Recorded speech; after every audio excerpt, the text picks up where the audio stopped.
هتحاسب عليهم يوم القيامة. ماشي. حرام.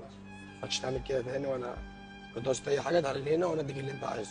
ماشي يا عم. ماشي؟ ماشي. مش تعمل أي حاجة مني تاني. لا يا عم. طب انا هقف معاك، بس ما تقولش لاخويا ان انا عملت كده عشان ما يضربنيش. بس ما تعمل كده تاني. لا يا عم. عملت كده انا هقول له ماشي يا ماشي يا عم. باشا. معلش بس كده معاك مهم. ولا يهمك. بس انا استغربت ان في حد غريب جاي بس ده فلوس لا واحد.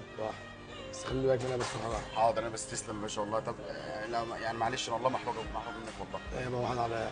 ماشي. لا، لا كده واحد. برضه مش برضه فلوس من حد بعد ماشي يا اذنك عم. يعني. ماشي لا يا يا عم. عم واحد. هي فلوس صغيرة. ماشي يا ريس. صح. ايوه. السلام عليكم. عليكم السلام. سعد الباشا، عايز اقول لك حاجه واحده بس. ده مايك في كاميرا كانت بتصور كل اللي هناك ده. صور. ها؟ صور ايه؟ انا برنامج على الفيسبوك بقدم تجارب اجتماعيه وبشوف جدعان شامة المصريين، وقلت ما حبيت اختبرك النهارده. موافق نذاع الحلقه دي؟ زي